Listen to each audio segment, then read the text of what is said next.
우리 정부는 일본이 시행한 수출 규제를 명백한 경제 보복 행위로 보고 대책 마련에 나섰습니다. 악화되는 한일 관계를 봉합할 해법은 무엇일지 한신대 일본학과의 하정문 교수와 함께 알아보도록 하겠습니다. 하 교수님 어서 오십시오. 안녕하세요. 반갑습니다. 우리와 일본 사이의 신뢰 관계가 무너졌기 때문에 이러는 것이다라고 이제 공식적인 해명은 일본이 했습니다만은 글쎄요, 한국 책임으로 신뢰가 무너진 거 아니냐 이런 얘기인 것 같은데 일본이 이러는 논리적 근거는 어떤 겁니까? 예, 말씀하신 대로 신뢰가 무너졌다고 얘기를 했는데 그러니까 이 부분에서의 신뢰가 무엇인지는 현재까지 일본 정부가 얘기한 것은 한국의 무역 관리 실태가 일본이 원하는 기준을 충족하지 못했다라고 하는 것이고요. 가령 수출 관리에 대해서 의견을 교환하자고 얘기를 했는데 여기에 3년 동안 응하지 않았다. 이런 얘기를 하고 있습니다. 그다음 정말 애매한 부분은 부적절한 사안이 있었다. 수출 관리에서. 근데 그게 뭔지도 얘기하지 않습니다. 근데 그러면서 나오는 얘기는 7월 1일 날 일본 정부가 수출 규제를 발표하면서 그 전후 관계를 따져봤을 때 그리고 몇 명의 강요가 얘기하는 부분은 명백히 강제동원 문제 판결을 가지고 한국 정부가 일본이 요구하는 중재라든지 그다음에 외교적 협의에 응하지 않고 있다. 나아가서는 6월 19일 날 한국이 발표했던 제안이라고 하는 것 자체는 거부하면서 즉 한국 정부의 성의 있는 대응을 하지 않는 신뢰관계의 훼손 이런 것들을 얘기하고 있는 것 같습니다. 일본은 우리가 뭐 이렇게 특혜를 많이 받아왔다고 얘기하는 것 같습니다. 예를 들면은 우리한테 다들 특혜를 주는데 일본만 안 준다 이런 것도 아니지 않느냐. 그동안 한국에게 특혜를 주어 왔는데 일본에 그걸 갖다가 회수하면서 다른 나라들하고 똑같이 대우하겠다는 건데 뭘 자꾸 그러느냐 이런 식인데 우리가 그렇게 특혜를 많이 받아왔습니까? 어떤 겁니까?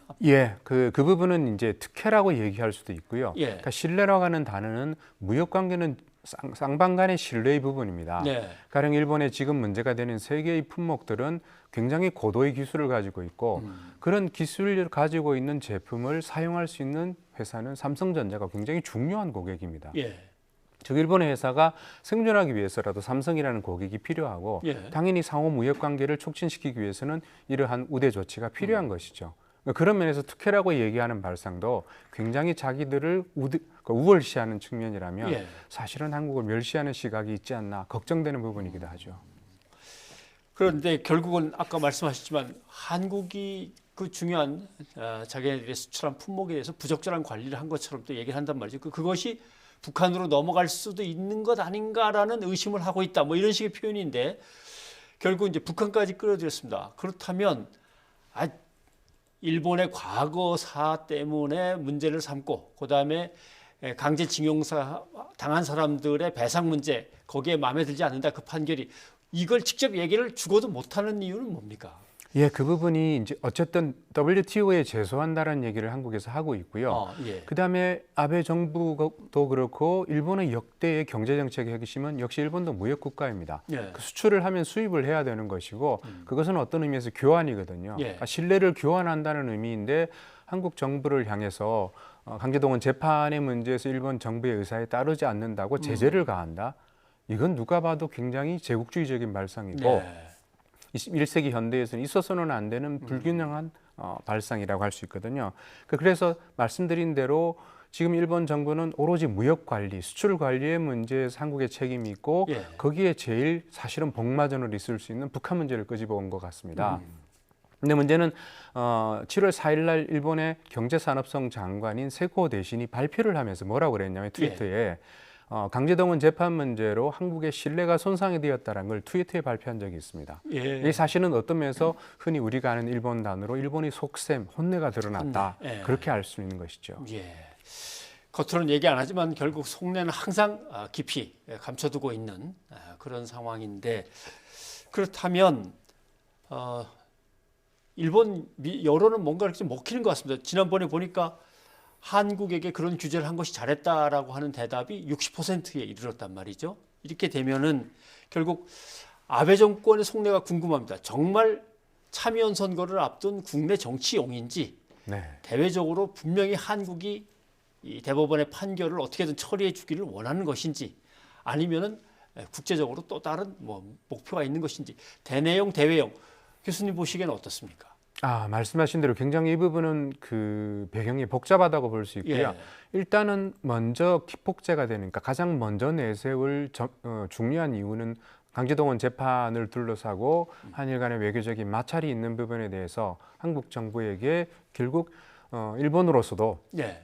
충분히 자기 주장을 펼치고 있다. 즉 일본의 한국에 눌려 지내는 단순히 가해 국가로서 일본만이 아니다라는 주장을 보여주고 싶은 부분이고요.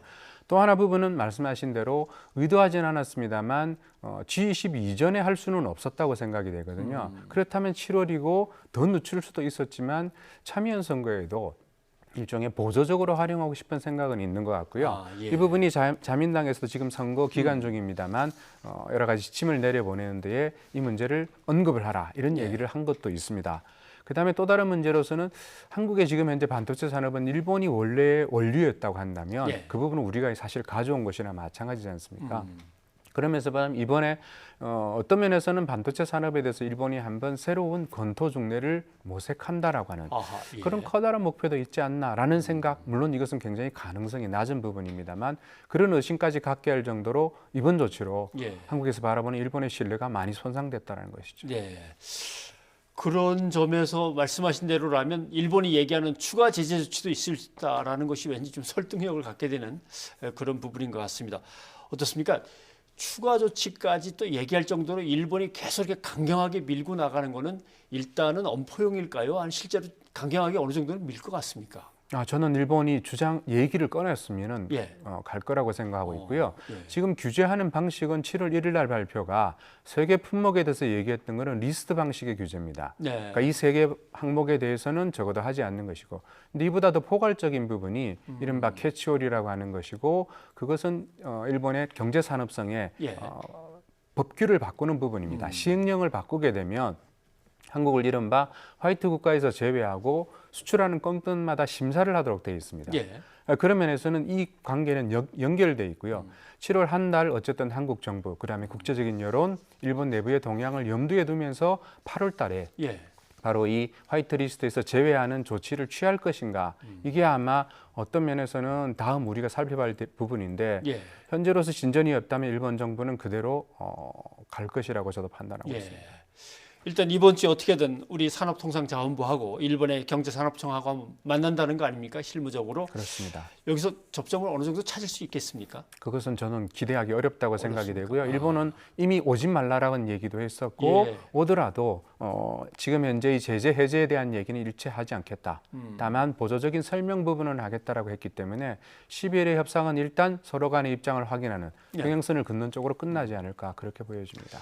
결국 우리도 심각하게 받아들이고 있다라고 저쪽에 계속 뭔가 심각한 정도의 어떤 수준에 도달하는 표현들을 조금씩 이제 쓰고는 있습니다만은 그래도 뭔가 해결하려면 어디서부터 풀어나가야 될지 좀 생각을 해둬야 될 거 아니겠습니까? 어떻게 생각하십니까?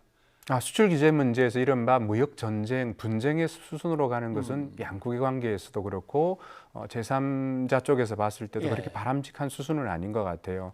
그렇다면 강제동원 문제를 한국이 어떻게 주도적으로 풀 것인가? 어차피 고민할 지점은 여기에 있다고 생각이 됩니다. 정부로서도 지금 현재 일본이 요구하는 중재나 국제사법재판소에 대한 제소라고 하는 부분들이 현실적으로 있는 무역 마찰을 피하는 부분도 있습니다만 역사 문제를 근원적으로 해결하는 일종의 해법이 될 수도 있다고 판단이 된다면 그러니까 그런 문제 같은 걸로 일본과 협상을 해보는 것도 결코 한국에 손해보는 딜은 아닐 것이다. 저는 그런 생각을 가지고 있습니다. 알겠습니다. 하정무 교수님 오늘 도움 말씀 고맙습니다. 고맙습니다.